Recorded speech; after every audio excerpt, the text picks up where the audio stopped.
याकूब अध्याय 4। संसार से मित्रता। तुम में लड़ाइयाँ और झगड़े कहाँ से आ गए? क्या उन सुख विलासों से नहीं जो तुम्हारे अंगों में लड़ते भिड़ते हैं? तुम लालसा रखते हो और तुम्हें मिलता नहीं, इसलिए तुम हत्या करते हो। तुम डाह करते हो और कुछ प्राप्त नहीं कर पाते, तो तुम झगड़ते और लड़ते हो। तुम्हें इसलिए नहीं मिलता कि मांगते नहीं। तुम मांगते हो और पाते नहीं, इसलिए कि बुरी इच्छा से मांगते हो, ताकि अपने भोग विलास में उड़ा दो। हे व्यभिचारिणियों, क्या तुम नहीं जानती कि संसार से मित्रता करनी परमेश्वर से बैर रखना है?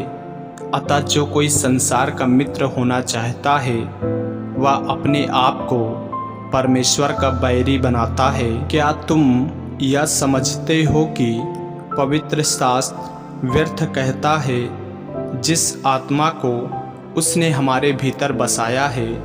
क्या वह ऐसी लालसा करता है जिसका प्रतिफल डाह हो? वह तो और भी अनुग्रह देता है। इस कारण यह लिखा है, परमेश्वर अभिमानियों का विरोध करता है पर दीनों पर अनुग्रह करता है।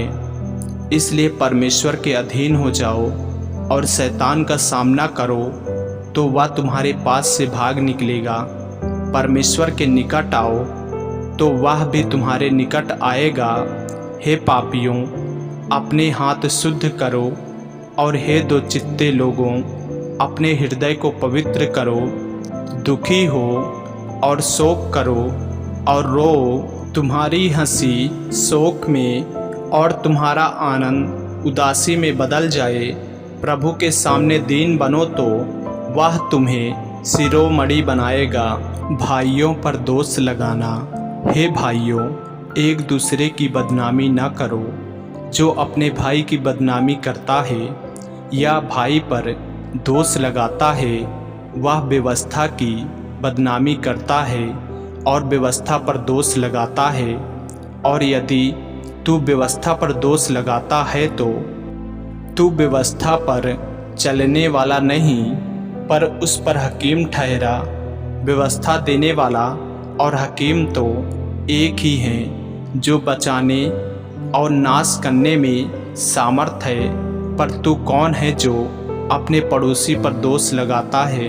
घमंड के विरुद्ध चेतावनी। तुम जो यह कहते हो, आज या कल हम किसी और नगर में जाकर वहाँ 1 वर्ष बिताएंगे और व्यापार करके लाभ कमाएंगे, और यह नहीं जानते कि कल क्या होगा। सुन तो लो, तुम्हारा जीवन है ही क्या? तुम तो भाप के समान हो, जो थोड़ी देर दिखाई देती है फिर लोप हो जाती है। इसके विपरीत तुम्हें यह कहना चाहिए, यदि प्रभु चाहे तो हम जीवित रहेंगे और यह या वह काम भी करेंगे। पर अब तुम अपने डींग मारने पर घमंड करते हो। ऐसा सब घमंड बुरा होता है, इसलिए जो कोई भलाई करना जानता है और नहीं करता, उसके लिए यह पाप है। आमीन।